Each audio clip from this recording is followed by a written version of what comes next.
ચાલો મારા નાના નાના ભૂલકાઓ, વાર્તા સાંભળવા માટે તૈયાર છો? આજે હું તમને શ્રવણની વાર્તા કરવાની છું. તો સાંભળો બધા.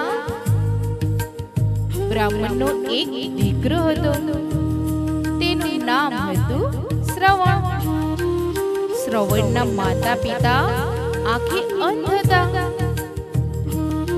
દીકરો તો મા બાપની સેવા કરે, મા બાપ દીકરાથી રાજી રહે. પણ એક દિવસ શ્રવણના માતા પિતા ખૂબ ઉદાસ હતા. શ્રવણ તો માતા પિતા પાસે આવ્યો અને કહે, આજે કેમ ઉદાસ છો? મારી સેવામાં કઈ ખામી છે? માતા પિતા કહે, ના બેટા શ્રવણ, તારા જેવો દીકરો હોય પછી બીજું શું જોઈએ? અમને બંનેને જાત્રા કરવા જવું છે, પરંતુ અમે બંને તો અંધ છીએ, તો કેવી રીતે જાત્રા કરવા જઈએ? તો શ્રવણ કહે, તમે ચિંતા ના કરો, હું તમને બંનેને જાત્રા કરાવીશ. શ્રવણે તો એક કાવડ તૈયાર કર્યું. કાવડમાં બંને છેડે છાબડા બાંધી દીધા. એક બાજુ માતાજી અને એક બાજુ પિતાજીને બેસાડી ખભા ઉપર ઉચકી અને શ્રવણ તો માતા પિતાની જાત્રા કરવા લઈ જાય છે. ઉનાળાનો દિવસ હતો. સખત તાપ પડતો હતો. શ્રવણના માતા પિતાને તરસ લાગી અને કહે, દીકરા શ્રવણ, આટલામાં ક્યાંય પાણી મળશે? શ્રવણ કહે, હા હા જરૂર, તમે અહીં ઝાડ નીચે આરામ કરો, હું તમારા માટે પાણી લઈ આવું.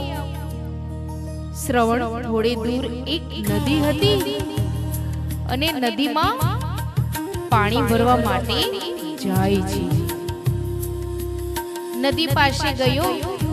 એમની પાસે જે ઘડો હતો એ ઘડો પાણીમાં ડૂબાડે છે. પાણી ઘડાની અંદર આવે છે ત્યારે બૂડ બૂડ બૂડ એવો અવાજ આવે છે.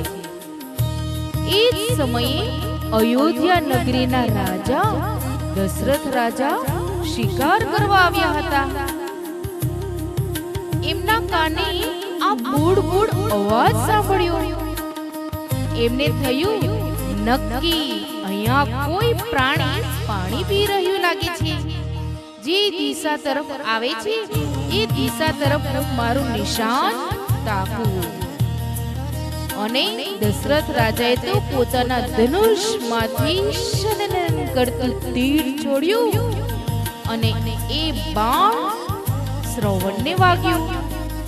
જેવું શ્રવણને તીર વાગ્યું અને શ્રવણ તો ઓમાં કારમી ચીસ પાડી, ઓ પિતાજી! દશરથ રાજા તો એકદમ ગભરાઈ ગયો. નદી તરફ દોડ મૂકી. અરે રે, મારાથી કોઈ માણસની હત્યા થઈ કે શું થયું? દશરથ રાજા નજીક આવી અને જુએ છે તો એક બ્રાહ્મણ કુમાર તરફડી રહ્યો હતો. દશરથ રાજા તો ધ્રુજતા ધ્રુજતા બંને હાથ જોડી અને કહેવા લાગ્યા, મને માફ કરો. મને એમ થયું કે કોઈ પ્રાણી પાણી પીતું હશે એટલે મેં બાણ છોડ્યું અને એ બાણ તમને વાગ્યું. મારાથી આ ભૂલ થઈ ગઈ. રાજન, હવે હું નહીં બચું. હવે મારું મૃત્યુ થવાનું છે. તમે એક કામ કરો, આગળ ઝાડ નીચે મારા માતા પિતા બેઠા છે. એમને પાણીની ખૂબ તરસ લાગી છે. એમને તમે પાણી પીવડાવીને આવો અને મારા પ્રણામ કહેજો. આમ કહેતા શ્રવણ ત્યાં મૃત્યુ પામે છે.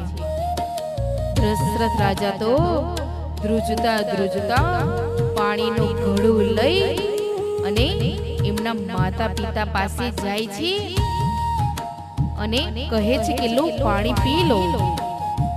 શ્રવણના માતા પિતા કહે, તમે કોણ છો? મારો દીકરો શ્રવણ ક્યાં છે? મારો દીકરો શ્રવણ ક્યાં છે? અમે તમારા હાથનું પાણી નથી પીવાના. મારા દીકરાને બોલાવો, મારા દીકરાને બોલાવો. દશરથ રાજા કહે, હું અયોધ્યા નગરીનો રાજા દશરથ છું. હું શિકાર કરવા માટે આવ્યો હતો. મને એમ થયું કે અહીંયા કોઈ પ્રાણી પાણી પીતું હશે અને મેં બાણ છોડ્યું અને એ બાણ તમારા દીકરાને વાગ્યું અને દીકરો મૃત્યુ પામ્યો છે. મને માફ કરી દો. શ્રવણના માતા પિતા, અરે રે રાજા, તમે આ શું કર્યું? અમારો ગડપણનો સહારો ઝૂંટવી લીધો. હવે અમારે જીવીને શું કરવું? તું અમને અમારા દીકરા પાસે લઈ જા. અમારે અમારા શ્રવણ પાસે જવું છે.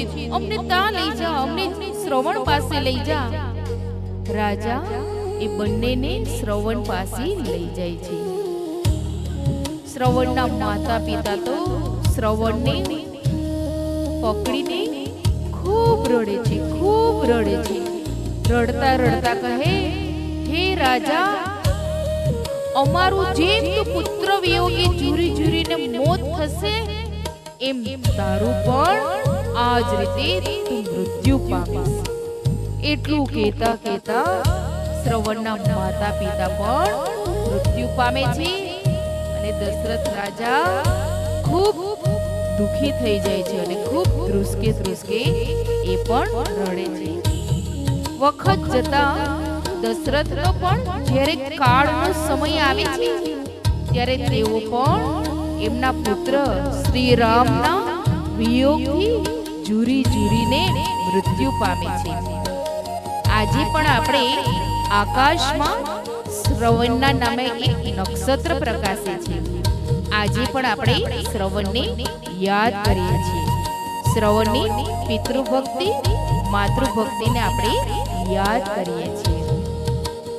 આવજો નાના નાના